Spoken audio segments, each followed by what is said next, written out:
Well, welcome back to the council meeting, the 20th of July. And apologies, we've had some serious technical difficulties. If we have any further significant delays, we will reschedule the meeting. And also a special shout out to our Indian correspondent for today. Live streaming. As the meeting chair, I give my consent for this open council meeting to be streamed live, recorded and published online in accordance with council's live streaming policy and governance rules. The chair and or the CEO have the discretion and authority at any time to direct the termination or interruption of live streaming. Such direction will only be given in exceptional circumstances where deemed relevant. Circumstances may include instances where the content of debate is considered misleading, defamatory or potentially inappropriate to be published. Attendees are advised that they may be subject to legal action for actions resulting in inappropriate and or unacceptable behaviour and or comments. Thank you. Virtual meeting statements. Part 12 of the COVID-19 temporary measures of the Local Government Act 2020 allows council meeting attendance by electronic means. The requirement of the meeting being open to the public is satisfied by the meeting being streamed live to council's internet. In the event of technical issues with the live stream, the meeting will be adjourned. Councillors are deemed as being in attendance if they can hear proceedings, they can see other members in attendance and can be seen by other members. They can be heard to speak. Please turn off all mobile phones, or in the case of an emergency, please advise the chair and switch to silent mode. Basco Shire Council acknowledge the Bunurong as traditional owners and custodians of the lands and waters and pays respect to their elders past, present and emerging, for they hold the memories, the traditions, the culture and law. Basco Shire Council celebrates the opportunity to embrace and empower the Aboriginal and Torres Strait Island communities in their diversity. Basco Shire Council will create opportunities for future recognition and respectful partnerships that will honour the traditional owners and custodians and Aboriginal and Torres Strait Islander peoples. I call on Councillor Bauer to read the councillor statement. Thank you, Mr. Mayor. All members of this council pledge to the Basco Shire community to consider every item listed on this agenda based on the individual merits of each item, without bias or prejudice, by maintaining an open mind and disregarding councillors' personal interests so as to avoid any conflict with our public duty. Any councillor having a conflict of interest in any item will make a proper prior disclosure to the meeting and will not participate in the debate or the vote on the issue. Thank you, Councillor Bauer. There are no apologies for today. We have two declarations of interest. Councillor Bauer has declared an interest in relation to the petition Cows Foreshore. Councillor Sari has declared an interest in respect to the governance rules. Go to the council meeting held on the 15th of June 2022. Councillor move and a councillor second the resolution of the minutes of the council meeting held on the 15th of June 2022 be confirmed. Councillor Kent and Councillor Bauer. Those in favour? Against? Carried. Public question time. That equals the public question time, and I shall read out the questions and the CEO will give the responses. First question is John Kuzma. Forecast actual 2021-22 grants operational $11,788. I presume the M is a misprint. Council's budget 2022, it is 20 million, is it? Mm-hmm. Okay, 11. I'll say that again, operational 11,700, no, that's not right. He's made a mistake. Okay, there's a mistake. You're trying to try now, Mr Mayor, you're going to struggle with that. Council's budget 2022-23 reports a comprehensive income statement, forecast actual 2021-22 grants operational 11,788 million. As I say, I think there's an obvious typo there. I request Council to publish a detailed tabulation showing how the figure were expensed or not fully expensed. CEO.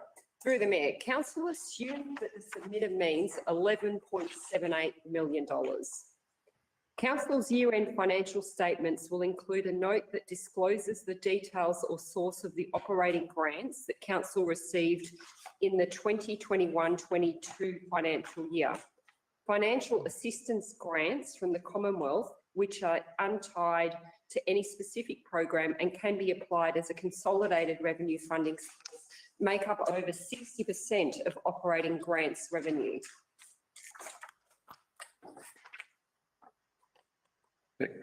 Second question is Kevin Griffin, Basco's Ratepayers and Residents Association, Inverloch Shared Pathway. 3 years after approving the Inverloch pathway from Veronica to Grove Street, Council has only just now reached the halfway point at Ozone Street. How many more years will it take Basco's Council to complete this simple but essential community asset through to Grove Street? CEO. Through the Mayor, Council recognises that the completion of this path is a high priority for the community and is keen to see it finalised as soon as possible. Stage 3A of the Surf Parade shared path was completed in June 2022. Planning for Stage 3B is underway, but is reliant upon the completion of the Coastal Hazard Assessment being undertaken by the Department of Environment, Land, Water and Planning. This work is anticipated to be completed by August 2022, which will help inform the design for Stage 3B. The next question is Melissa Dagg, Capital Works Projects Budget. Council reported 31/3/2022, 185 capital works projects. Previously, Council stated unbudgeted capital grants were to go to shovel-ready capital projects. Would Council please disclose what unbudgeted grant monies has been allocated to the 185 projects and give names of the project funds were allocated to as of the 31/3/2022? CEO. Through the Mayor, a list of unbudgeted grant funding will be published in the minutes.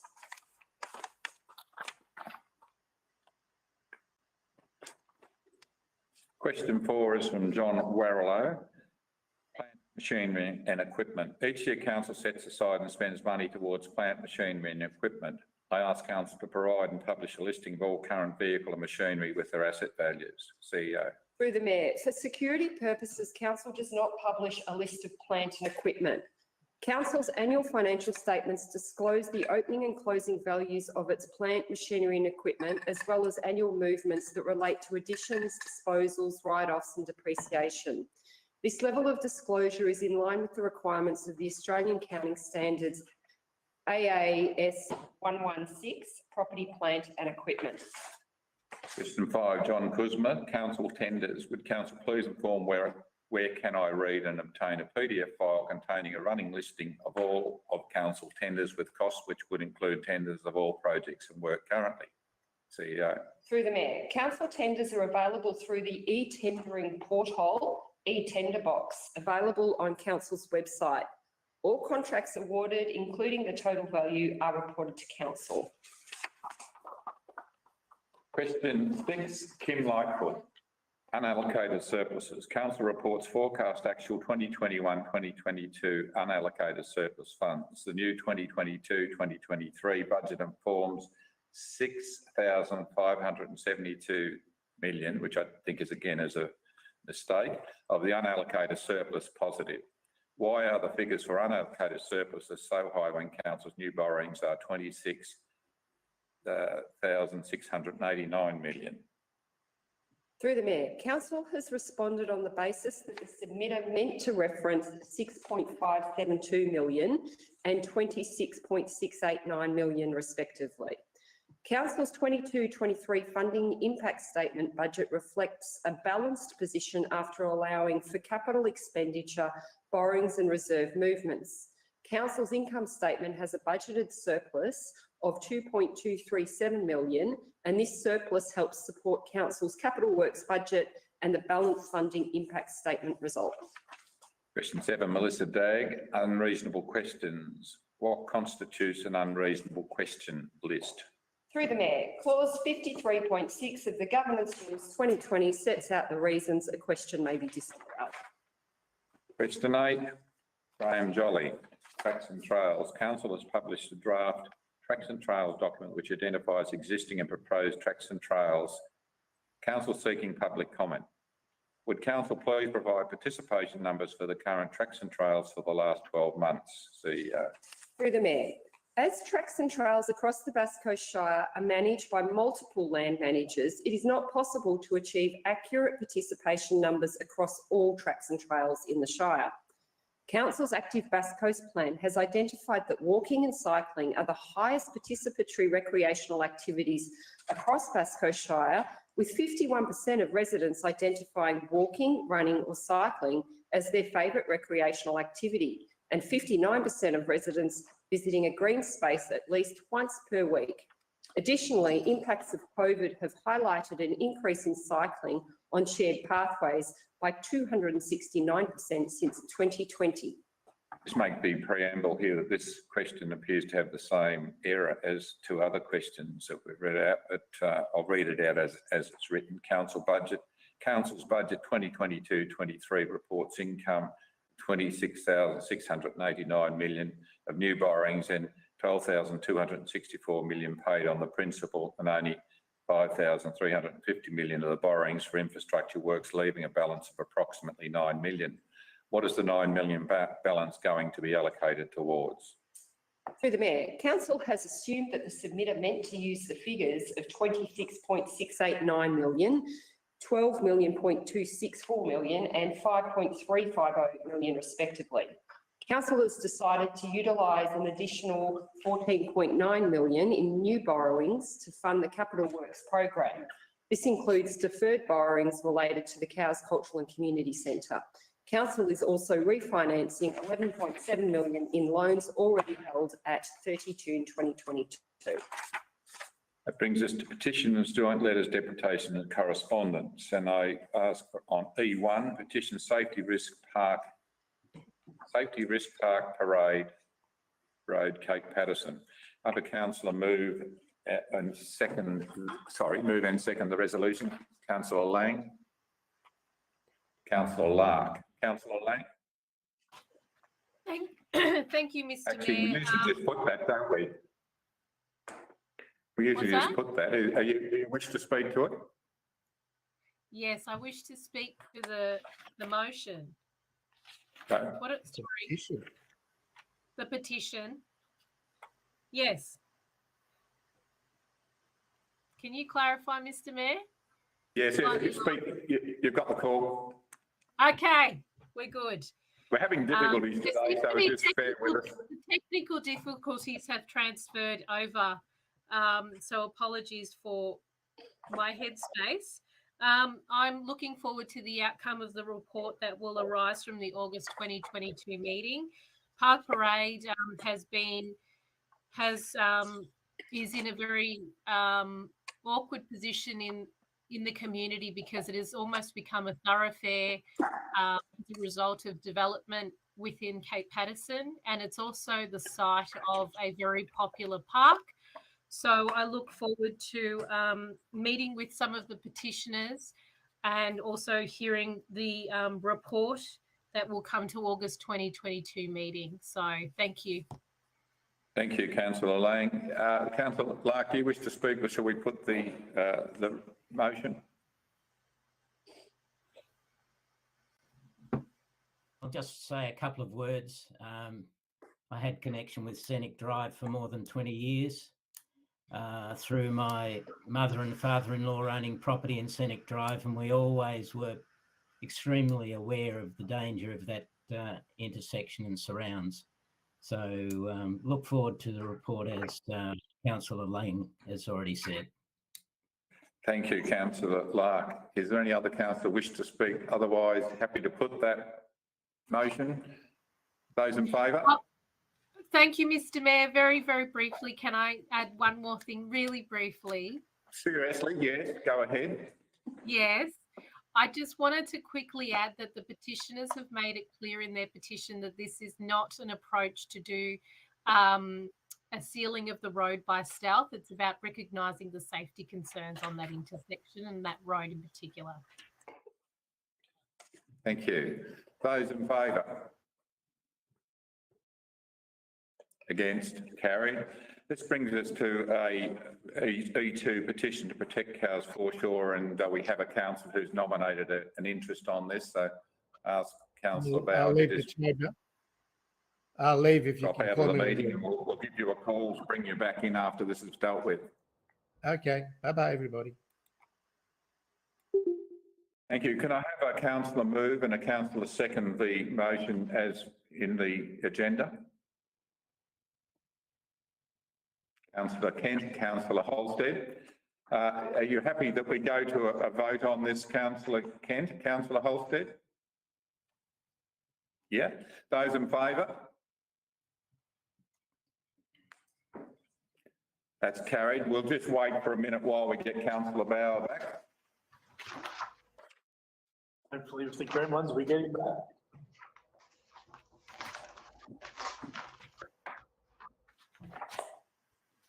Councillor Lark, the Eiffel Tower's hanging out the top of your head when you lean forward like that.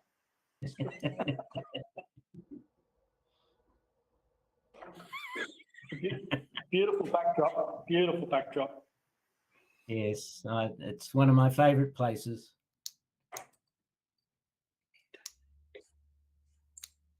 While we're waiting, Councillor Bauer, it's one of those ones, Councillor Lark, that it doesn't matter how many times you visit Paris, you still end up with another 400 photos of the Eiffel Tower.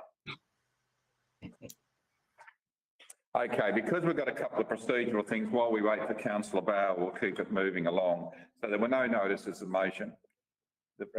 And Mayor and councillor reports online, my report will be made available in the minutes, and it's been our practice at these meetings that councillors' reports will also be reported in the minutes. Now, that brings us to a statement. I'm going to call on councillor Tessari to read out a statement in relation to John Fleming. Thank you, Mr. Mayor. If I can, it gives me, I guess, pride to be able to sit here and acknowledge some of the life of John Fleming. I was fortunate enough, terrible wording, was at John's funeral last week, and it was a fitting funeral for a man that has achieved so much in his lifetime. On behalf of Bass Coast Shire, I would like to acknowledge the recent passing of John. John was a councillor and a mayor of the borough of Wonthaggi prior to the amalgamation. He also served for 3 years as one of the 3 commissioners of the new Bass Coast Shire Council. John was a member of the State Coal Mine for over 20 years, and he gave more than 50 years service to the CFA and to the Lions Club of Wonthaggi. Everybody that lives in Wonthaggi or has had anything to do with Wonthaggi would be well aware of the contribution that John, and I must say John and his wife Diane and the Fleming family had to the making up of Wonthaggi as a township. John has made an outstanding contribution to Wonthaggi over many years, helping to make it the town that it is today, and he'll be sadly missed by John Fleming. Thank you, councillor Tessari. Councillor Lang, I call on councillor Lang to make a statement. Iain Ritchie, coordinator of Mitchell House. Thank you, Mr. Mayor. We are deeply saddened and extend our condolences and deepest sympathy to Iain Ritchie's family and friends for his sudden passing recently. As the coordinator of Mitchell House, which is Wonthaggi's neighbourhood centre, Iain lived and breathed his passion for social justice, imparting his knowledge and experience to improve the lives of many, whether someone was new to the country, needed support to get the next meal, or even just to fill out a form. Iain was on the front line for supporting the most vulnerable members of our community, and he really did his utmost to make Mitchell House and the Harvest Centre as warm, comfortable and inclusive as possible. He rarely sought the limelight, and he did all his work with great humility. He was a friend and enormous support for many people in the community. He had a wicked sense of humour, and I was really lucky to have eaten his incredible scones. He was an excellent cook. So Iain will be very sorely missed. Valet Iain Ritchie. Thank you, councillor Lang. I'll call on councillor Serve to make a statement in respect to Ruth Heffer. Good. Thank you, Mr. Mayor. I'd like to tribute a veil to Ruth Heffer. Ruth passed away on July the 9th, aged 95. She will be sadly missed by her family, her friends, and her waterline community. Ruth was a long-time supporter of tourism in Bass Coast. Her family business is held in high regard throughout the state's tourism sector. The Maru Koala and Animal Park has been a Bass Coast Business Award winner over many years and has mentored many businesses to step up to tourism in Bass Coast. Ruth was a driving and founding force in creating such a well-loved business, and she will certainly be sadly missed. Thank you, Mr. Mayor. Thank you, Councillor Lasserve, and I note that Councillor Bauer is back. Welcome back, Councillor Bauer, and just in time for the reports requiring this council decision. H1, Proposed Development Plan Endorsement DPO 3 for 10 to 20 Grantville-Glen Alvie Road, Grantville, and I call on Mr. Sturton to introduce the report, please. Thank you, Mr. Mayor. The purpose of this report is to present a proposed development plan to Council for endorsement. The subject land is located at 10 to 12, 14 to 16 and 18 to 20 Grantville-Glen Alvie Road, Grantville. The development plan depicts the road layout of the proposed development and the creation of a pedestrian accessible council reserve. All future detail of the proposed development would be subject to a future planning permit application. The development plan was advertised and received 2 submissions which have been addressed in the report. It is recommended that Council resolves to endorse the proposed development plan subject to the conditions as outlined in the report. Thank you, Mr. Mayor. Thank you, Mr. Sturton. Can I have a councillor move and a councillor second the motion? I call on, there's Councillor Lasserve and a seconder. Mr. Mayor, I've got an Sorry. alternative motion.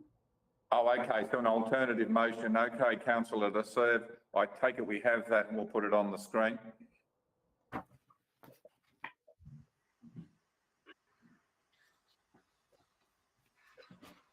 Is there a seconder to, we usually ask you to actually tell us what it's about and then seek a seconder. So without arguing the case, Councillor Lasserve, can you just tell us what this is about? Thank you, Mr. Mayor. The council refuses to endorse the proposed development plan, referenced as W2079, dated 22nd of February 2022, under the Schedule 3 of the Development Plan Overlay in the Bass Coast Planning Scheme, for the following reasons. And you can see that on your screen. Okay, we can. So thanks very much, Councillor Lasserve. Is there a seconder to that alternative motion? I can't. Councillor Kent, did you second that? Is he frozen? Yeah, no, he's nearly lost his arm. He's waved that hard. Okay. Yes, I did. Mayor. Thank you, Councillor Kent. All right, Councillor Lasserve. Thank you, Mr. Mayor. We seek good planning and development outcomes for the community of Grantville, and it's for these reasons that I put forward this alternative recommendation to the development plan at Grantville-Glen Alvie Road application at this stage. Firstly, I agree we need a development plan overlay for this area, as this is the last lots without one within the Grantville area. However, this does not address the concerns of the vegetation removal, the private waste services, the networking and road infrastructure. The application is within the town boundaries and is in the general residential zone. It is proposed that the 20-lot subdivision will be on only 1/3 of that development plan overlay 3 by the applicant, which is lots 10 to 12. This is considered a concept in design only at this stage, but further, I'd like to add that there is no evidence the other 2 landowners on lot 14 to 16 and lot 18 to 20 are interested in considering this subdivision. Council is required to endorse the development plan overlay, yet the report states that the proposal is not ideal, is not an ideal outcome, and that's on page 17 of the report. I have some great concerns regarding the removal of vegetation, that's 47 native trees. Although I do acknowledge that there will be 18 street trees planted in the place in that little subdivision, and at 20 lots by all those lots are estimated to be 300 square metre blocks. I believe residents will be unlikely to even plant a tree in their backyard. So it is a vegetation loss. I believe that the road layout does not take into consideration the whole of the development plan overlay and its interconnectivity for a good community outcome. And at this stage, the 20 by 300 square metre lots in the proposal doesn't give an outcome to the whole area.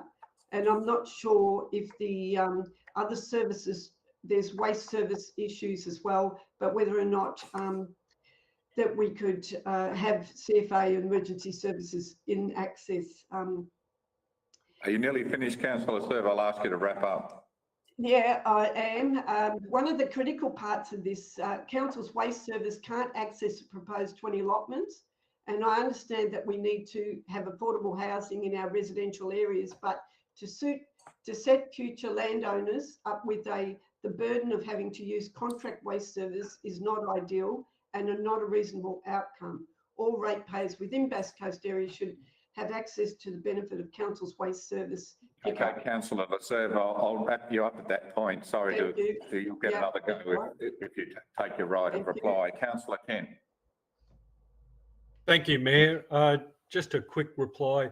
Within the report from council officers, there's a number of places where comments are made that different things could be considered acceptable.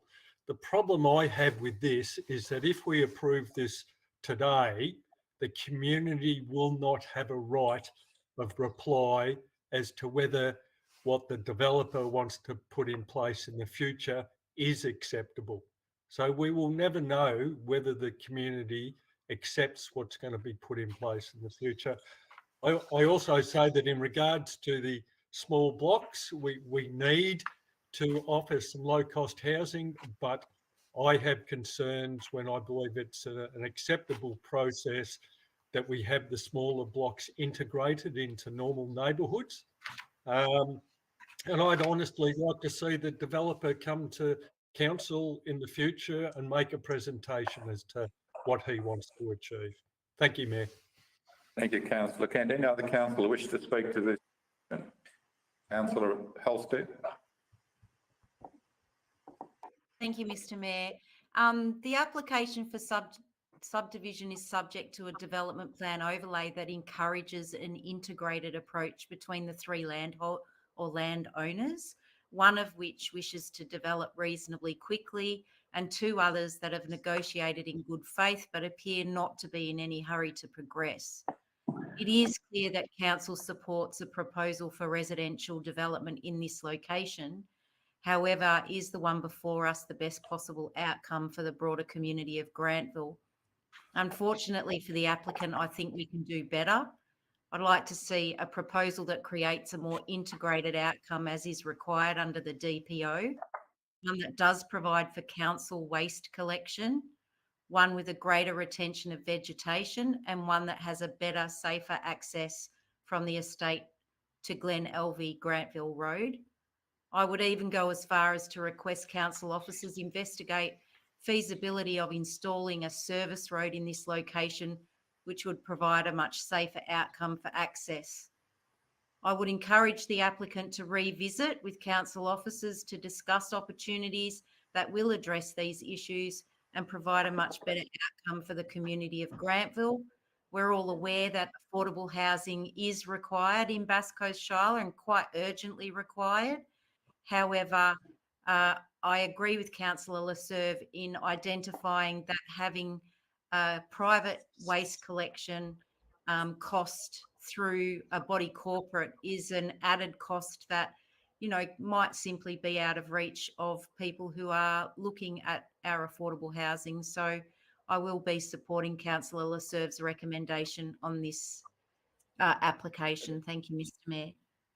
Thank you, Councillor Halstead. Any other councillor wish to speak? Councillor Tassari. If I can, Mr. Mayor, just seek clarification of the planning department, who I'm guessing are listening. Just like to know, has the developer been communicating with our planning department to come up with this result, and was this the access in?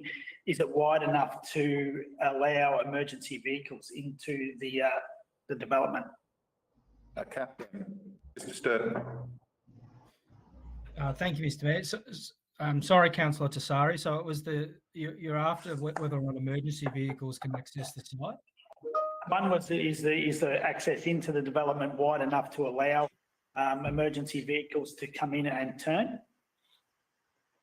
I'd have to take that on notice. I don't believe the turning circles at the end would be sufficient, though. So the council waste trucks can't get down, so it'd be the same for a fire vehicle as well, I'd imagine. And has the developer worked with the planning department to come up with this development that they've put forward? As the planning department have indicated that it's not an ideal outcome. So the conversations that have been had are very much in the next stage of this development, which would be the subdivision of the lots. But what's before us at the moment is the consideration of a development plan. Do you wish to speak? Okay, Councillor Lark. Thank you, Mayor. I just wanted to focus on like I agree with what's been said this afternoon.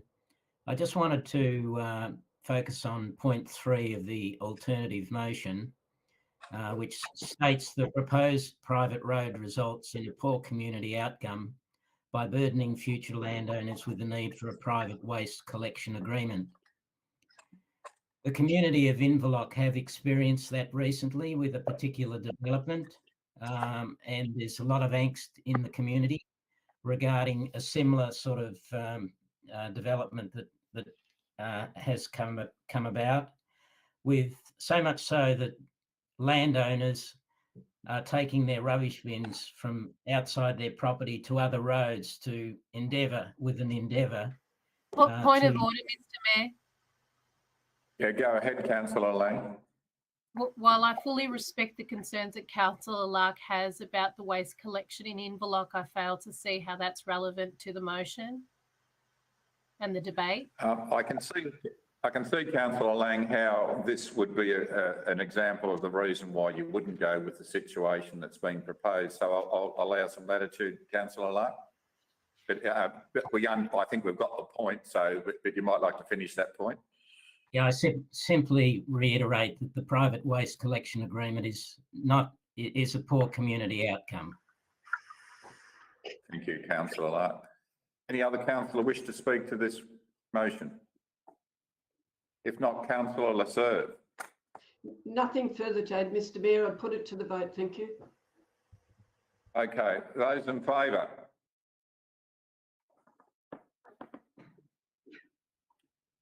Those against, that's carried. That brings us to H2 Growing Suburbs Fund, and I call on Mr. Box to introduce the report, please. Thank you, Mr. Mayor. The purpose of this report is to seek authorisation from Council to progress 5 grant applications through the Victorian State Government's Growing Suburbs Fund. These projects from across Bass Coast will provide our rapidly growing region with the facilities we need to live well and thrive. They range from play spaces to community cinema infrastructure to enhanced streetscapes. The projects are highly deliverable within the timeframes and represent a positive impact on Council's future budget. Thank you, Mr. Mayor. Thank you. Mr. Box, is there a councillor to move and a councillor to second the motion? Councillor Rooks and Councillor Lang. Councillor Rooks. Thank you, Mayor Whelan. These are great community projects spread out across the Shire that we're going to be applying for with the Growing Suburbs Fund. I did some maths and I hope it's accurate, but the total amount that Council will be putting in for these applications is around 250,000 and we're seeking 3.11 million. So it's a ratio of $12.50 in return for every dollar that we put in. So it would be a great outcome if we're successful in getting some or all of these Growing Suburb Funds applications. Thank you for the staff for putting this work together. Thank you, Councillor Rooks. Councillor Lang. Thank you, Mr. Mayor. Nothing further to add. Any councillor wish to speak on this motion? If not, councillor Rooks, put it to a vote. Yes, please. Those in favour? That's carried. Brings us to the draft H3 Draft Local Laws, and I call on Ms Kennedy's report, please. Thank you, Mr Mayor. The purpose of this report is to present the final draft Bass Coast Shire Council Local Law Number 1 Neighbourhood Amenity 2022 to Council for adoption. The local law came into operation in July 2012 and will cease to operate on the 25th of July 2022.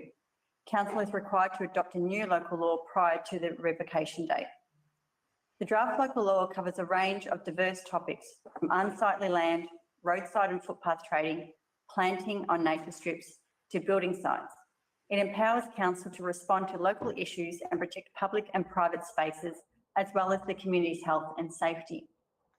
Public consultation was undertaken over a 4-week period, and we had 786 people visit the local law review page on Council's Engage Bass Coast website, and we received 33 submissions.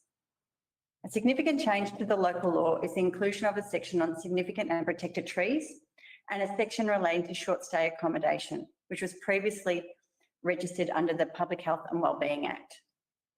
The final draft Bass Coast Shire Council law has been developed with significant contributions from council officers, councillors, key stakeholders and community members to ensure that it is relevant and representative of the community needs.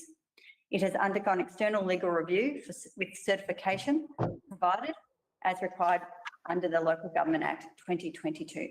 Thank you, Mr Mayor. Thank you, Ms Kennedy. Do I have a councillor to move and a councillor to second that? Is that, I think it was a different action. Councillor Rooks and Councillor Laserd. Councillor Rooks. Thank you, Mayor Whelan. And thank you for that introduction, Ms Kennedy.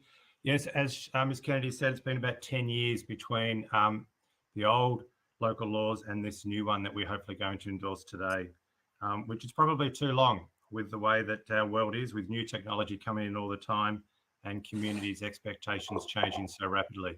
So I hope that our reviews happen more regularly than 10 years from here on in. With so many, with the time being so long between reviews, there are 16 new clauses which are in the local laws and also 16 major amendments to existing clauses. So there's a huge amount of work that's gone in, and I do recognise the extensive consultation that's been done. I do want to just mention the short-term accommodation, which is, as Ms Kennedy said, a new section in the local laws, and I think it's a very important section that people have been asking for many years. I know that from a point of view from the Island Ward, and I assume that's across the Shire as well. We're going to regulate the short-term accommodation better, making sure people are registered so we can follow them better for their noise and most importantly for their waste. We know we have a bit of an issue with people not recycling properly when it comes to to people coming down and staying during the holiday periods in our Shire. We're asking them as part of these new local laws to have a waste plan, and I think that's going to go a long way to reducing the amount of issue we have with our red bin collection over the summer period. So I thank the community and the staff for working on these local laws and for the outcome that's in it. Thank you, Councillor Rooks. Councillor Laserd. Thank you, Mr Mayor. Look, the draft local laws has been out to community consultation. It's been on Engage Bass Coast website online. It's been surveyed and had submissions to it. There's been a number of councillor briefings on it. There's had an external legal review was completed with a certificate provided. There have been several new clauses in it which were highlighted on page 38 of the report. The local laws has been reviewed and I think it's been simplified, which is really important because it can be quite a big document. In fact, I think it's been reduced in pages, so it is a lot simpler to read. I'm happy to, be in favour of the recommendation. Thank you, Mr Mayor. Thank you, Councillor Laserd. Any other councillor wish to speak to the motion? You nearly bought a house there, Councillor Tassari. Sorry, Mr Mayor. No other councillor. Councillor Rooks, do you wish to?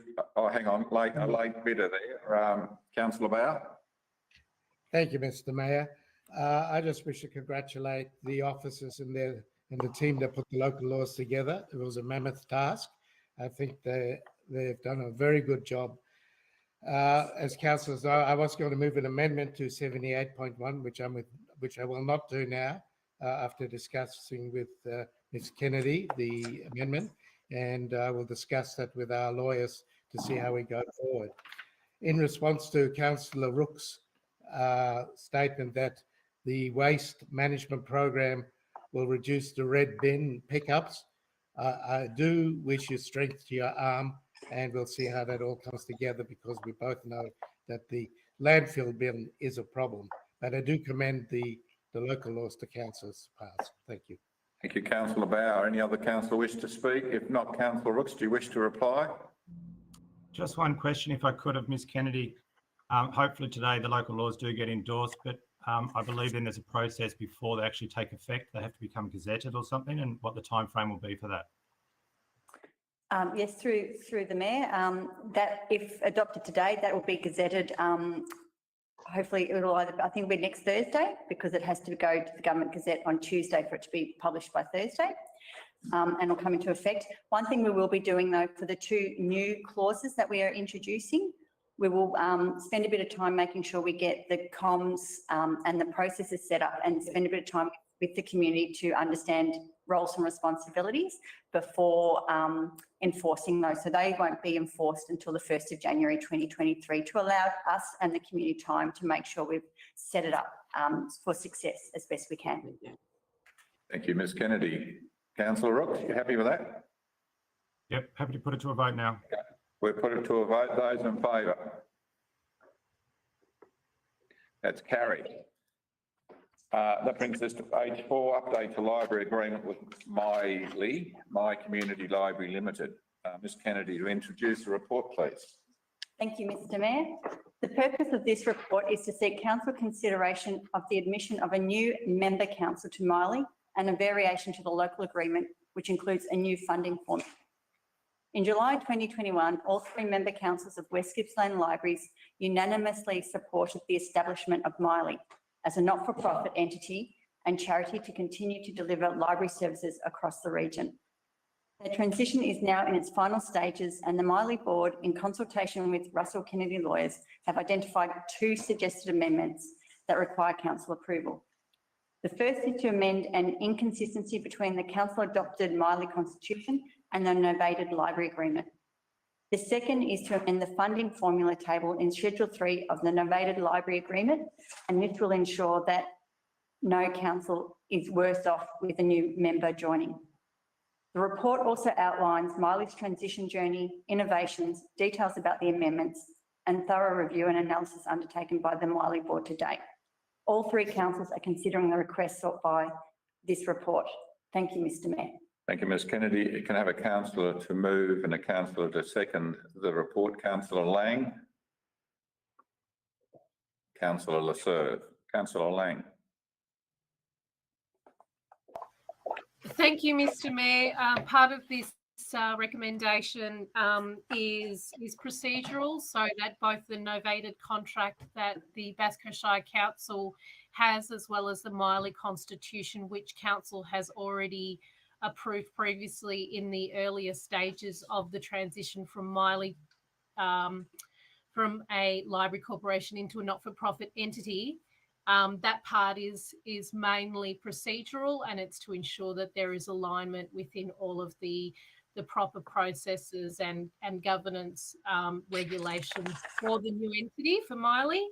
And the second portion is also about a changing of the funding formula so that we can actually take advantage of being a really trailblazing not-for-profit library entity and hopefully get some new member councils on board. But the other added benefit is that we will be able to, and should we in the future receive new council members, we will be able to expand our revenue base and access and reinvest those into our libraries without an additional cost to Basco Shire Council. So I would wholly recommend this motion be supported by councillors. It is the next step in this journey that we are on. As the Deputy Chairperson of MYLI, I have been part of this transitional process and been representing both the interests of the community and also as a library user as well. In my role and as a councillor. So I think that this will allow us to continue to punch well above our weight and position us even better to allow for new members and better service delivery to our community. Thank you, Councillor Lang. Councillor Lasserve. Say it, Mr. Mayor. Councillor Lasserve, you're on mute. Okay, thank you. This transition has been happening for 2.5 years now. So the MYLI board have been working with other council partners, with lawyers to make this smooth transition. It's in its final stage, and I think this recommendation just really seeks to identify those 2 amendments which council is required to endorse for those changes. So I'm happy to second the recommendation. Thank you. Thank you, Councillor Lasserve. Any other councillor wish to speak to this? Councillor Holstead. Thank you, Mr. Mayor.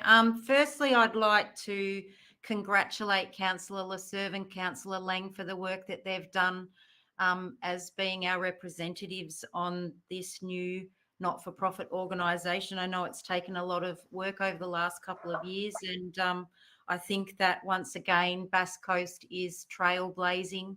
It's my understanding through Councillor Lang that there are other local governments who are beating down the door to try and gain access to this setup. So I congratulate them for that. But Mr. Mayor, before I offer my support for the recommendation, I do wish to express my disgust at what's happened with our public library funding over the years. The reduction in funding has forced local governments to seek alternative arrangements in an effort to continue providing this service to our communities. And we have seen services cease under the new structure. For example, the library bus in the Bass Coast Waterline was one of them. Prior to the 1980s, public libraries were funded by the state governments to the tune of 80% of the funding. And by 1980, this had dwindled to just 50%. And consecutive state governments have continued to reduce funding so that local governments now provide 80 or more % of the funding for their community libraries. In Bass Coast, we're actually providing 85%. The state now offers through the Public Libraries Funding Program and further through their Living Libraries Infrastructure Fund that councils are having to apply for, remembering that when councils apply for grants, they have to be prepared to also contribute funds. Over the years, the state contribution toward running costs has equated to no more than 20%. This has been another blatant cost shift by the state government and another bitter pill for local governments to swallow. Currently, Bass Coast's contribution through the new system of MYLI was 1.92 million in 21-22 and is fast approaching the 2 million mark with a 1.94 million contribution as part of our 22-23 budget. In the 21-22 year, the state contributed just 15% at $287,635, and we're yet to find out what the 22-23 state budget to MYLI will be. The Victorian state government have refused to apply CPI increments based on Councillor population. Holstead, I'll ask you to wrap up, please. Just a little bit longer, Mr. Mayor, and have chosen to use a flat allocation rate of 2%. This equates to a huge cost to our ratepayers. It is well documented that libraries contribute significantly to improving education outcomes, and I would argue significant benefits to the health and well-being of our communities. Thank you for allowing me the opportunity to put these points forward, Mr Mayor. And although I will support this recommendation, I encourage the MYLI board to continue their efforts to secure a higher level of funding through the state government, who should be contributing Councillor Holstead. Yep. more than they do today. Thank you, Mr Mayor. Given some latitude there, so thank you very much for that. Councillor, any other councillor wish to speak? If not, Councillor Lang, do you wish to reply?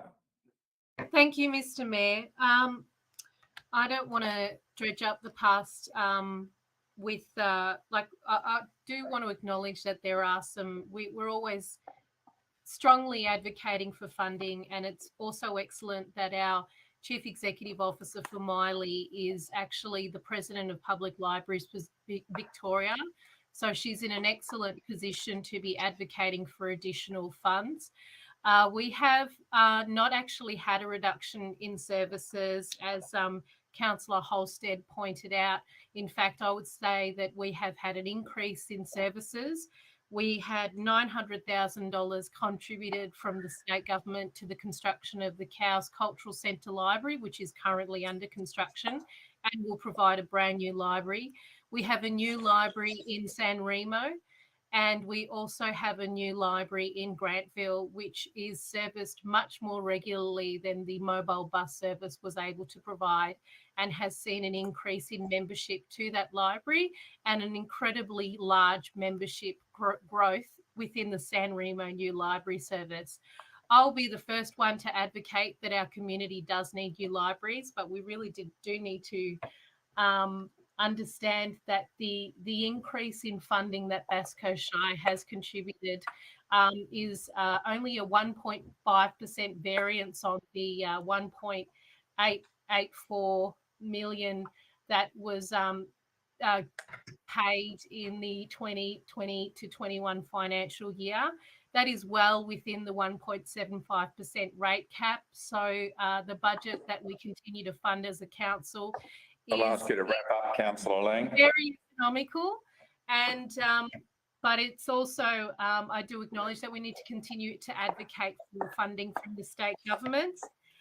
And I would also encourage other councillors to support this motion so that we can have a much more consistent constitution, in addition to our novated contract and updated funding formula. Thank you, Councillor Lang. Those in favour? That's carried. Righto. That brings us to H.5 Proposed Road Discontinuance, Back Lane, Walker Street, Dalyston. Ms. Borley, to introduce the report, please.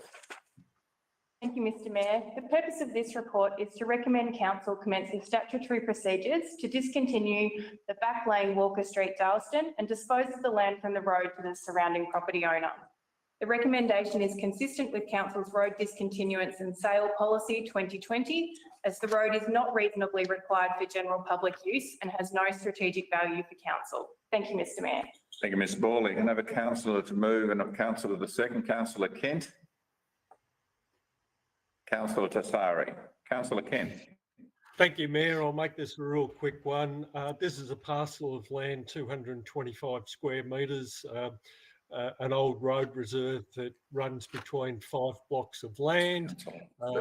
We're only voting today for the council to take the next step to offer that parcel of land at a fair price to the landowners. It's of no use to anybody else. Thank you. Thank you, Councillor Kent. Councillor Tassari. Thank you, Mr Mayor. I agree with the words just spoken by Councillor Kent. It's a start of a process on a parcel of land that is no value apart from the property owners surrounding it. So, yeah, I agree with this recommendation. Does any other councillor wish to speak to the motion? If not, Councillor Kent, happy to put the motion? Yes, thank you, Mayor. Are those in favour? That's carried. Councillor Lang, were you wishing to speak? That's carried. This is H6, Review of Hire Fees Community Facilities. Ms. Borley, to introduce the report, please. Thank you, Mr Mayor. The purpose of this report is to present a set of hire fees for adoption to come into effect from 1 September 2022. The higher fees are for 10 community facilities managed directly by council or through community asset committees and seek to bring consistency across facilities and increase accessibility. Consultation was completed with the relevant community asset committees and regular hirers, and positive feedback was received. The set of higher fees is recommended to council for adoption. Thank you, Mr Mayor. Thank you, Ms Borley. Can I have a councillor move and a councillor second the motion in the agenda? Councillor Rooks and Councillor Lang. Councillor Rooks. Point of order, Mr Chairman. Before we go there. Mr Mayor, I can't see Councillor Surf. Has she left the meeting? Yes. At the moment, that's right. Sorry, Councillor Rooks. Thank you, Mayor Whelan. This is a great piece of work that the council staff have done. We've got 10 community halls that over the past have had various approaches to their hire fees and their hire agreements. And this brings some consistency and transparency to the community so they can understand what's involved if they want to get a community hall hired out. There's a commercial rate and a community rate, which I think is fantastic to look after those community groups. And it's also possible to get a waiver under certain conditions that you can apply for, which I think is a good benefit too for the community groups. So I fully endorse this recommendation. Thank you, Councillor Rooks. Councillor Lang. Just wanted to quickly reiterate and highlight that council has worked very closely with the community, the committees of management in order to achieve the fee outcomes. Thank you, Councillor Lang. Any other councillor wish to speak to the motion? Councillor Halstead. You got a first name there. Thank you, Mr Mayor. The introduction of these committees by the state government's amendments to the Local Government Act left councils with the role of their introduction. Formerly known as Section 86 committees, council has successfully transitioned them to community asset committees through a reconstitution and an update of delegations and guidelines. These changes have required significant administrative and financial support by council to ensure the changes to the Local Government Act are being adhered to. Western Port Ward holds most of these committees, where over the past 2 years, many concerns have been raised with councillors regarding the state government requirements. The work of council officers through a comprehensive consultation process with current community asset committees and regular users of the facilities is really appreciated. These assets are essentially there to provide a central place for community members to come together, and in most, if not all cases, the community groups themselves using these facilities have contributed significant to the build, renovations and maintenance over the years, both financially and in kind. They are rightly adopted as centralised extensions of residents' homes for all to use. To have consistency across the Shire in relation to the fee structure is welcomed, and it is appropriate that application for a fee waiver is also made available for those groups who, for example, offer charitable service to the wider community. I will be supporting the recommendation. Thank you, Mr Mayor. Thank you, Councillor Halstead. Councillor Kent, did you wish to speak? Thank you, Mayor, but I think Councillor Halstead took most of my words. Can I just put in there that over the last 6 years, issues that I've found that have been raised with the hall hire can be attributed to communication. So I just push back onto the community. If you have a problem, please communicate with the council instead of letting it just bubbling away there. We can solve any future problems, and I think our outcome today has gone a long way to achieving that too. Thank you. Thank you, Councillor Kent. Does any other councillor wish to speak on this motion? If not, Councillor Rooks, do you wish to reply? Shall we put it to a vote? To a vote, thanks. Those in favour? That's carried. This brings us to H7, Governance Rules and Election Period Policy. 2022. We'll pause while Councillor Sassari leaves the room. And I call on Ms Borley to introduce, please. Thank you, Mr Mayor. The governance rules primarily set out how council meetings and delegated committee meetings will be governed, and the election period policy sets out how council will meet the requirements of the Local Government Act 2020 during local, state and federal elections. Practical application of the Governance Rules 2020 identified opportunities to clarify process, address inconsistencies and strengthen good governance practices during election periods. The Draft Governance Rules 2022 and Election Period Policy 2022 were placed on public exhibition for a period of 4 weeks, and council received submissions from 10 individuals and 2 community organisations. The Draft Governance Rules 2022, including the Election Period Policy 2022, were subsequently updated and are recommended to council for adoption. Thank you, Mr Mayor. Thank you, Ms Borley. Can I have a councillor move and a councillor second the motion? Councillor Rooks. I'd like to put an alternate motion forward, please. Okay, we'll get that alternative motion on the screen. Okay, Councillor Rooks, just tell us what this is about without speaking to the alternative. It's about removing public question time from council meetings. Okay, thank you. Is there a second to that alternative resolution motion? Councillor Kent. Councillor Rooks. Thank you, Mayor Whelan. Historically, public question time at council meetings was an important occasion for community members to meet and ask questions of the council personnel. However, with telephone use and the introduction of email and social media, there are many alternatives to question time at council meetings. Here at the Bass Coast Shire, we are no different. Outside of questions at council meetings, for each of the last 2 months, our council has dealt with approximately 5,500 requests. Most of these requests come in via the website, email and over the phone. Some use Facebook. The customer service team manages a large knowledge base of the wide-ranging council services to quickly and efficiently manage customer contacts and allow the specialist team to concentrate on their core business. This is demonstrated through a 77% resolution of requests at first contact. It's an incredible customer service offer that is both wide-ranging and efficient. Another important feature of these requests is all 5,500 responses are provided without the input of councillors. These requests may be basic questions, complex questions, registrations, formal submissions, general feedback, or simply making a payment. Questions submitted to a council meeting is the other way to communicate with council. However, due to advances in technology, having to wait for a monthly meeting and the restrictions placed on such questions, these queries are by far the most inefficient method for both council and the community member. Though these questions are reviewed by councillors, they can be of the same standard of questions that thousands of others submit each month.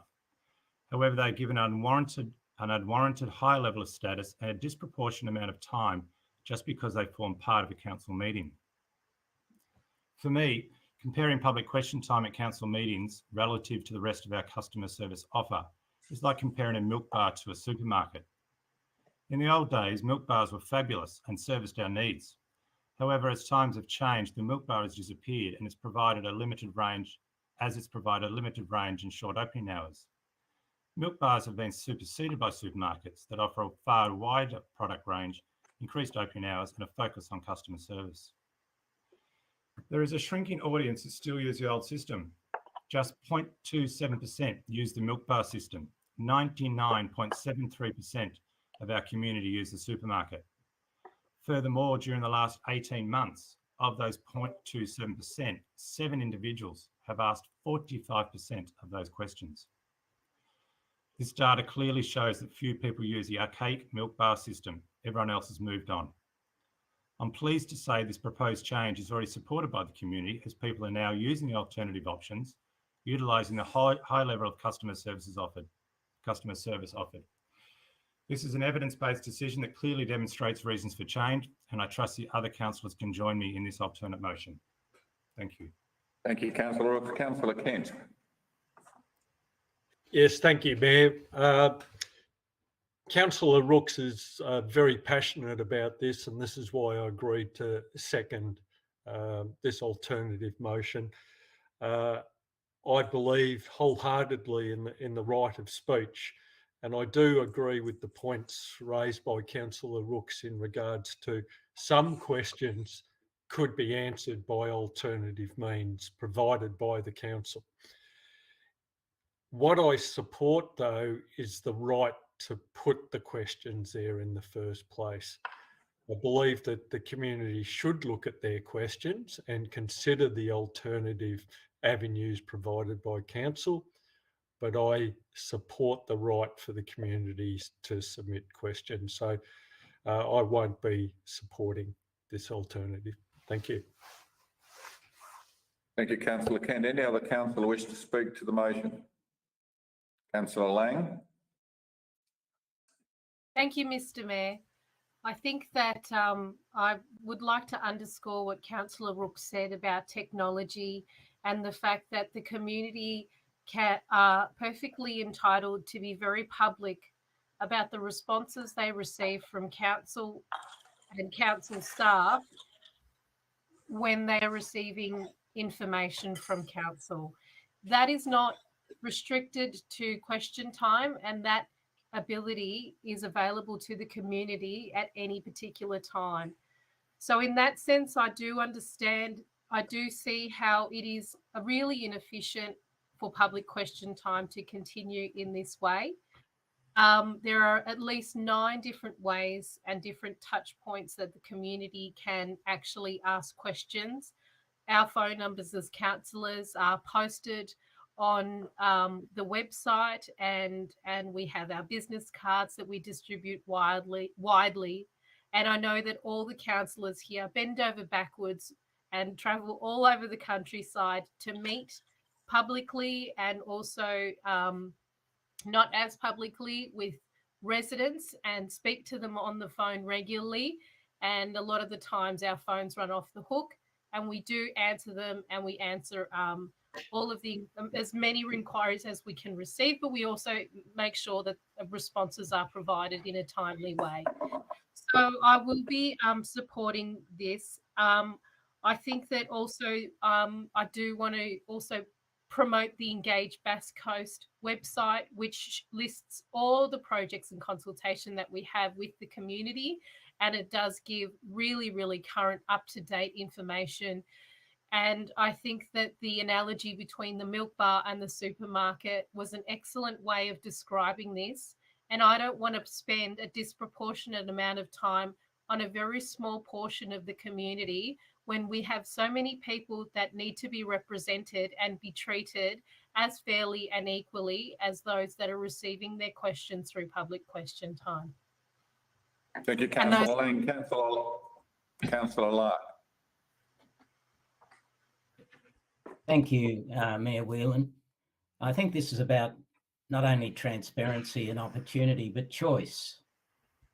I like the choice of going to the Hunter Street Wonthaggi Milk Bar on occasions, and on other occasions going to the supermarket. So choice for me is a community asset. So I won't be supporting Councillor Rook. I think it's too narrow thinking in terms of opportunities for people to make a choice to go down whichever path that they want. I'll actually go to the milk bar tonight and get some lollies and some bread and some milk, rather than going to the supermarket after this discussion today. Thank you. Thank you, Councillor Lark. Any other councillor wish to speak to the motion? Councillor Bauer. Thank you, Mr. Mayor. Mr. Mayor, fellow councillors and members of the public watching this meeting, this alternative motion is an attack on one of the fundamental tenets of our democratic system going back to the Grecian days. It goes to the core values of accountability and transparency. I will not entertain a bunker mentality that changing the words must to not at all, I thought it might even be may, will be seen by the community. We are the elected representatives of the ratepayers. We are answerable to them. The monthly open council meeting is a forum where the ratepayers can formally question us on the record. To suggest that the same 6 people always ask a question is irrelevant. There are many examples where an issue incites many in the community to write questions for the monthly council meeting. Let us not forget the outcry over the wind turbine or the car ferry. There are certain tasks that just need to be factored into the costs of being a Shire Council. The agenda and question time for a monthly open council meeting is one of them. To suggest that question time can be dealt with offline is unacceptable.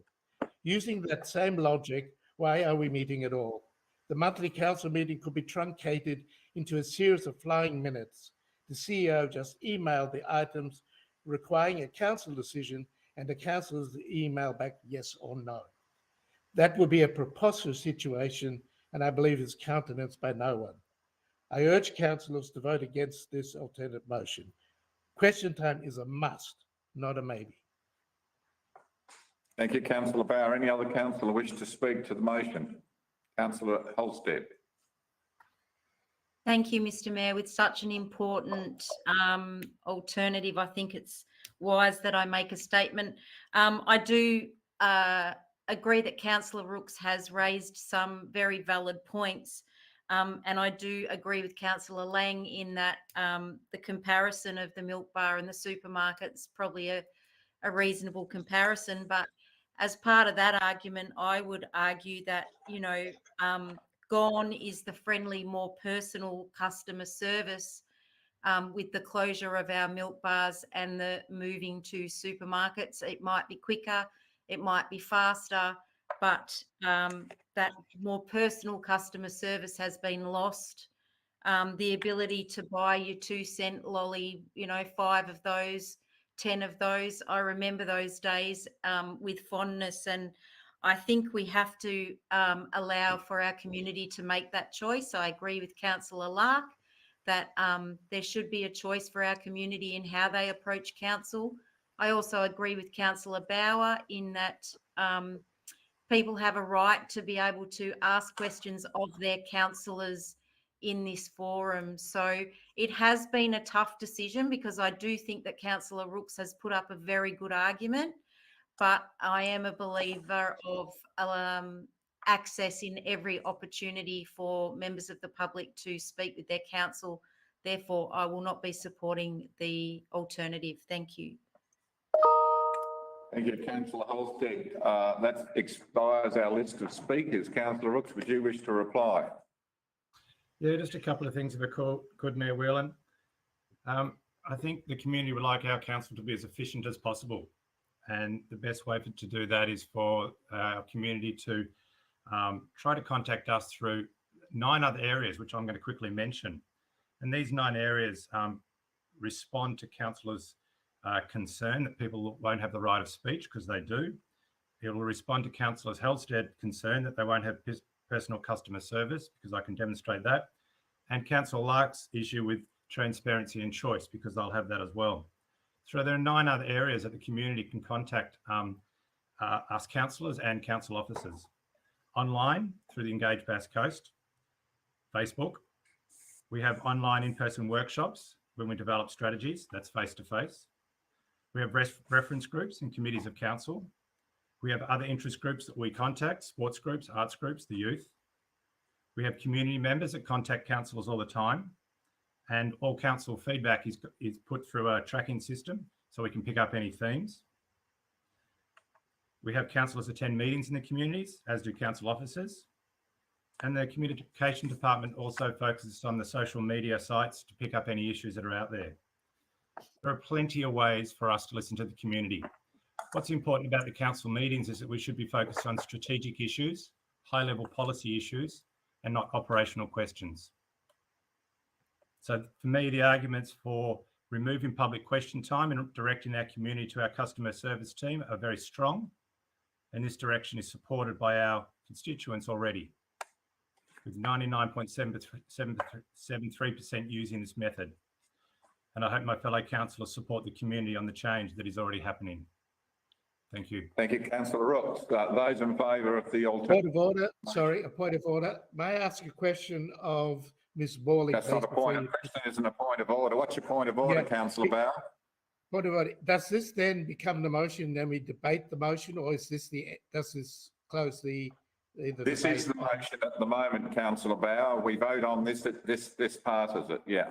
Okay, then I'd like to In the event that it signal two doesn't amendments. pass, you can't move an amendment. We've already closed the debate. But I'll just explain procedurally what happens from here. If this is lost, if this is one that becomes, we move on to the next agenda item. If it is lost, we then deal with the agenda item. I'll then seek further mover and seconder. Thank you. Those in favour? Those against? That's lost. I'll call on a councillor to move the motion as presented in the agenda item. Seconder. Mr Mayor, can I just ask a question? If another councillor has an amendment to put up, would this be the time for them to do so? Yes. Well, an amendment is done to the motion before the council. We don't have a motion before the council at the moment. Now we have a recommendation, and if another councillor has an amendment to that recommendation, would this be the time to do it? We need to move the motion first, so we have a motion to actually deal with. So I'm looking for a councillor to move and a councillor to second. Councillor Kent, a seconder. Councillor Bauer. Councillor Kent. Thank you, Mayor Whelan. Look, I'm just going to be straight up with this. We've had the prior voting. I'm all in favour of these government rules and election period policy as they stand. And I'd like to congratulate the council officers for the hard work that they've put in. I know that there's been quite a bit of feedback and they've had to cross their T's and dot their I's for this one. I look forward to what Councillor Bauer may have in mind. Thank you. Thank you, Councillor Kent. Councillor Bauer. Thank you. I'd like to move an amendment to the motion. And the amendment is... just hang on. I'm just Yeah, not sure. point of order. Procedurally correct. I don't think in seconding, you're putting it on the table. This is his opportunity to speak to the motion. So if Speak to the motion, but not to move it. If he wishes to move an amendment, he has to do it when he's speaking to the motion. So. Okay, sorry, Councillor Bauer. This is basically what we're doing at the moment is through the mover and the seconder is putting the business before council. In speaking to the motion, I've been informed you can move that amendment. Thank you, Mr Mayor. Firstly, I'll say that... Point of order, Mayor. Point of order. Councillor Lark. Councillor Bauer has to second the motion first before going on. Yes, what I've been informed, Councillor Lark, in terms of the point of order is that in speaking to the resolution, puts it on our business, and then he can move the amendment as part of that. Motion has been moved and seconded. Yeah. Councillors are now speaking to the motion. So basically it's moved and seconded, Councillor Lark, and now we're resolution. So Councillor Bauer, I gave you a bit of a, unless it's a point of order, Councillor Holstead, is it a point of order? Well, I'm hoping it's a point of order, Mr Mayor. My understanding of the procedure is that we have a when Councillor Rook's amendment. Unless you're moving it as a point of order, I'm not taking it. Well, I need to ask governance if this is correct, Mr Mayor. My understanding is the recommendation is before us. Councillor Rooks moved an amendment which failed, which should have taken us back to the recommendation. When Councillor Bauer wished to make an amendment, he should have moved the recommendation with an amendment, as Councillor Rooks did, and then that becomes the debate. Am I correct in saying that through you, Mr Mayor, to Ms Borley? Well, I'm taking it that we haven't had an alternative motion, but you can move an amendment to the motion. What happens is... Point of order, Mr Mayor. Let me speak, please, Councillor Lang. You can hold your point of order. I'm dealing with one point of order at a time. And so, Councillor Holstead, to explain this, we're putting it on the business paper by moving and seconding it. My advice is that in speaking to the resolution, we already have it moved and seconded, and speaking to the resolution as seconder, Councillor Bauer can then move his amendment. Thank you, Mr Mayor. Councillor Lang. I just wanted to clarify that Councillor Rooks moved an alternative rather than a motion with an I amendment. don't need any clarification, Councillor Lang, unless you're moving a point of order, then you're out of order. So I'll go back to Councillor Bauer. All right, in the interest of expediency, I'll just move my amendment, as I'm saying is 54.11. I would like to see the word limit raised from 50 words to 200 words. Councillors have 3 minutes in which to introduce an issue to the chamber as the mover of a motion. That is the equivalent to approximately, oh, you've got Hang on, Councillor Bauer. Just hold, so just indicate you're moving an amendment. We'll put that up onto the screen. And then you just tell us what it's about, without speaking to it, what you're trying to achieve, which is actually to extend the word limit, I see. Yes, that's the basis of the Okay, is there a second to Councillor Bauer's amendment?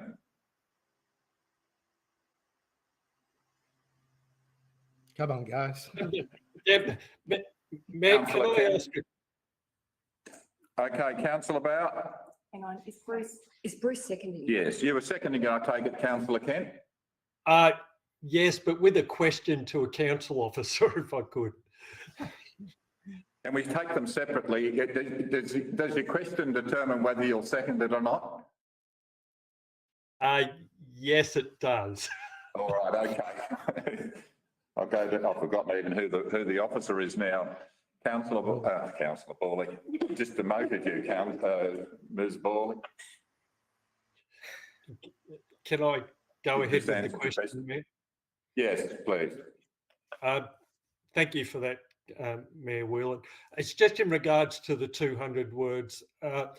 Although the submitter could put in a question with up to 200 words, that still doesn't stop us cutting that down and making it a short version at council. Am I correct in saying that? So through you, Mr. Mayor, if council increased the word limit to 200, then those 200 words would need to be read out at the council meeting. Mayor Whelan, unless Councillor Bauer is prepared to remove that one, I'm not prepared to second. Okay, thank you, Councillor Kent. I withdraw the amendment, Mr. Mayor. I withdraw it. You can return to speaking to the motion, if you like. Yep. I think, first of all, I want to congratulate Ms. Bawley and her fellow officers in creating a new governance rules. I think they're very good in many places. The only thing I'd like to see then, and this is not an amendment, it's just a statement, I'd like to see a new 60.3 where we actually record the abstentions, because abstentions are a formal way of voting, even though it's recorded as a no vote in a division or in a normal vote. But otherwise, I support the H7 and commend it to the chamber. Thank you, Councillor Bauer. Any other councillor wish to speak to the motion? Councillor Lark? I wish to move an amendment to Rule 9.2. Okay, well, I've learned from my last experience, Councillor Lark, so I take it we have the amendment. We'll put that up, and if you just tell us what it's about without speaking to it, please. Thank you.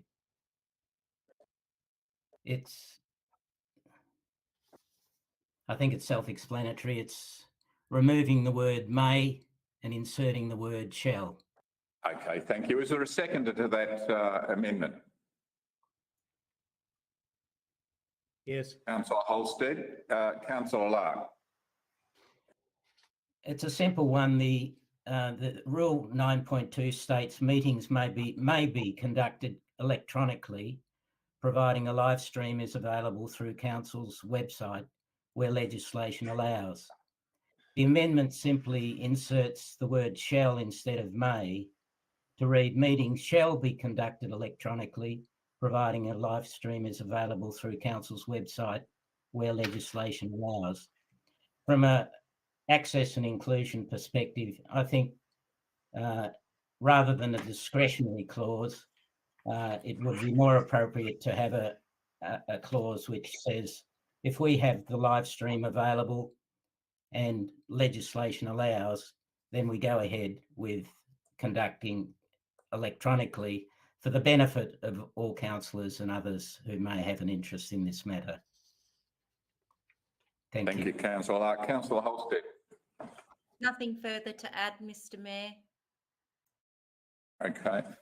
Any other councillor wish to speak to this motion? Councillor Rooks. Yeah, the problem with this argument is if we were having a face-to-face meeting and the technology failed, then we can't go ahead with the meeting. And that came very close today with the technology that we had. And I don't think that's a good governance process in place to cancel a meeting just because the technology can't go ahead. Thank you, Councillor Rooks. Councillor Kent. Thank you, Mayor. The way I read the wording of that is that if the live streaming's available, so that if the live streaming becomes unavailable, I believe that there isn't a problem. We just go ahead with the meeting. Am I correct there? Could I get a clarification from a council? Put it back on the screen. It's for you to make up, the councillors to make up their minds on that. So can we have it? Hang on. Ms Borley's got something to add to this. Councillor Kent, can I just clarify that what you're saying is your understanding is that if the live stream's not available, then the council meeting wouldn't continue? My understanding of the wording is meetings shall be conducted electronically, providing the live stream is available. So that if the live stream drops out, it's not available, so it doesn't have to be conducted electronically. That's correct. But can still proceed in person. That's right. Hang on. We don't want to do this by committee. Ms Borley has the call. Through you, Mr Mayor. If the meeting was set up as an electronic meeting and the live stream failed, councillors who were attending the meeting electronically would no longer be considered in attendance at that meeting as that amendment is proposed at the moment. So that could potentially create quorum issues. Okay, Councillor Kent. Yes, I would personally just think that's an issue you can attend to at the time. Okay. So any other councillor wish to speak to the amendment? Councillor Lang. I'm feeling extremely confused by this whole process, and I do feel like we've been working on these governance rules for quite a long time, and I understand that we've had some consultation with Councillor Rooks on his approach, and then but I'm really confused about how the when the shall is introduced, the meaning of that clause becomes extremely ambiguous, and I'm not sure it's going to achieve the access and inclusion that Councillor Lark is trying to seek, which I fully support. I think the may gives us a little bit more of leeway so that if these situations arise, and we know that they can happen, we do have a little bit of leeway in order to continue the meetings and be able to allow the people who may or may not be in attendance to understand it.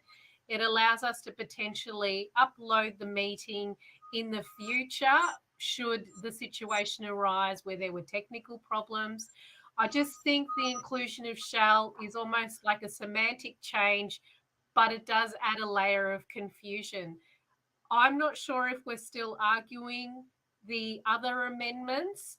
My understanding is we're discussing the amendment on the inclusion of the abstention, and my particular concern with that is... Hang on, Councillor Lang, we're only discussing the substitution of the words shall for may. Okay. In the amendment. Gotcha. Yeah, keep going. Oh, well, then I'll withdraw the other You're stuff. happy, all right. Is there any other councillor wish to speak to the amendment? If not, Councillor Lark in reply. I have nothing further to add. I just think. Okay, thank you, Councillor Lark. So we'll put that to a vote. Those in favour of the amendment? Against? Hang on. Those in favour, no, take your hands down. Take them down, please. Those in favour of the amendment? Against? That's carried. That becomes a substantive motion, and we continue, as I understand it, we continue debate on the governance rules and electoral matters with that amendment having taken effect. Okay, we're clear on that. So that's been dealt with. It's part of the, now becomes part of the substantive document that we're talking to. Any other councillor wish to speak to the motion? Councillor Holstead. Mr. Mayor, just a question. Have we gone back to Councillor Bauer's amendment now? No, he's filed for want of a seconder. Okay, thank you. So just let me be very clear then. What we're talking about is the motion in the agenda paper, which is to pick up the governance rules and election matters report. And now that report is on the table, but there has been one word substituted, shall, for the word may in the relevant section, which I can't remember. So we're clear on that? Okay. So do you wish to speak to it, Councillor Holstead? Okay. Any other councillor wish to speak to it? If not, I'll go back to Councillor Kent in reply and to explain to us what just happened. Thank you, Mayor. I feel very apprehensive of saying anything, so I'll just go for a vote. Thank you. All right, those in favour of the governance rules and election matters report? Those against? As carried. That brings us to H.8, appointments to Ms. Borley to introduce the report, please. Oh, hang on. Well, just hold, Ms. Borley. We better get Councillor Vasari back in the room.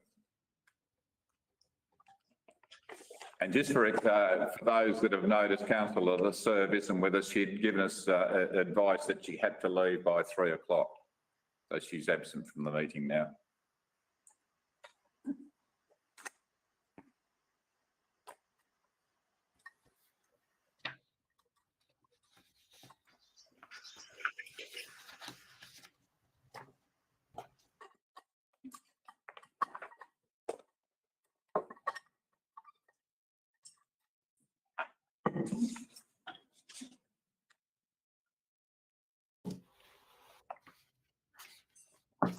We can proceed.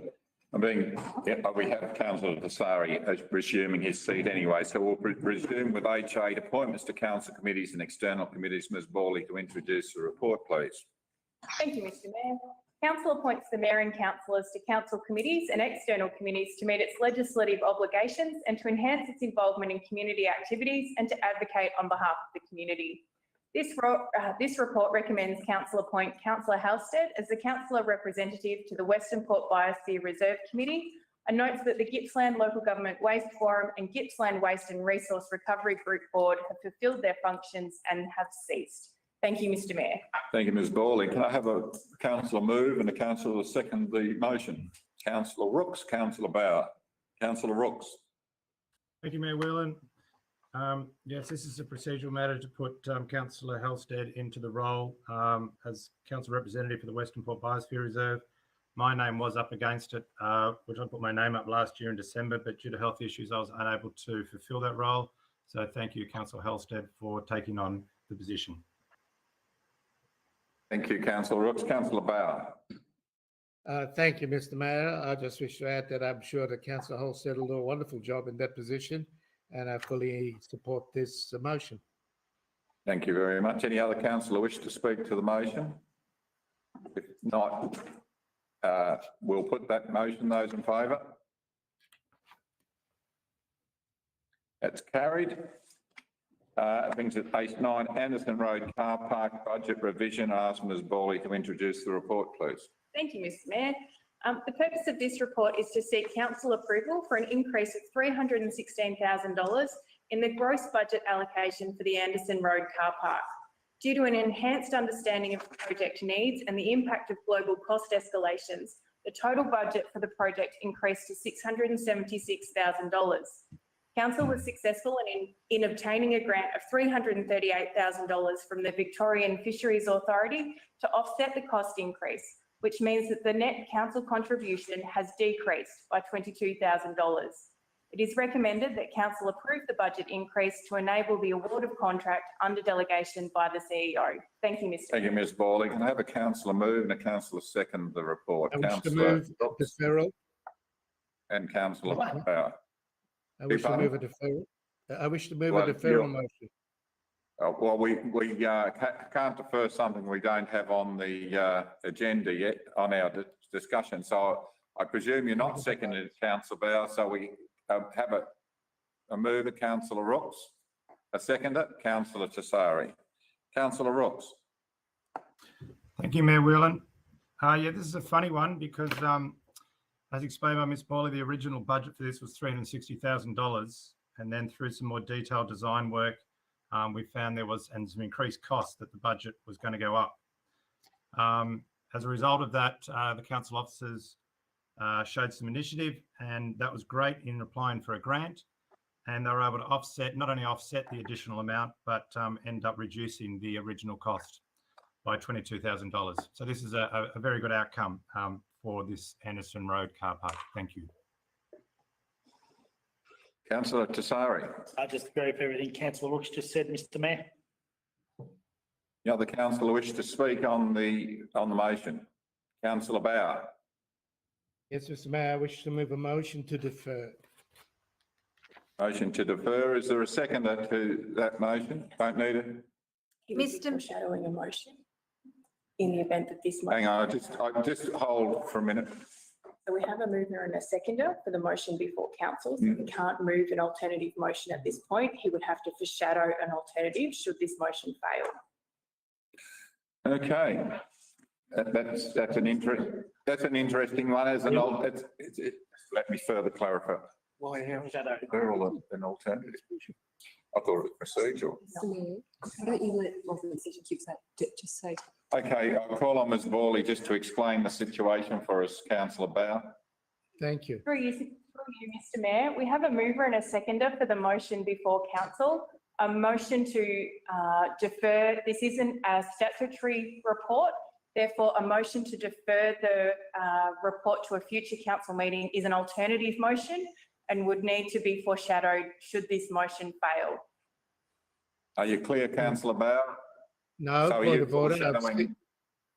Point of order. I've seen planning applications be deferred, and that there are statutory reports too coming from officers to the chamber. I'm allowing Ms Bawley to answer that. So through you, Mr Mayor, no, that's not the correct process for the planning reports, councillor Bauer. With the planning reports, where a council decision is required to be on the record. Okay. So that's been moved as an alternative motion that the report be deferred to a future council meeting. So, councillor Bauer, do you wish to foreshadow that as an alternative and then speak to this motion? Yes, Mr Mayor, I'll do that as long as I got about 2 minutes, please. So do you wish to speak to the motion? Yeah, I'll speak against the motion, actually. The Victorian Fisheries contribution will be valid till December. Saving $22,000 does not offset the environmental vandalism of this project will cause in this form. We have an opportunity here. We can right or wrong. This project should not be built in its current form. Let's be brave. Let's defer this project. Let's redesign the car park, taking into account the community concerns and the welfare of the 3 gum trees and the banks here on the west end of the car park. Thank you, Mr Mayor. That's it. All right. I was about to pull you up for relevance, but we'll move on. Any other councillor wish to speak to the motion? Not Councillor Rooks, you wish to we can reply. Vote's fine. Okay, those in favour?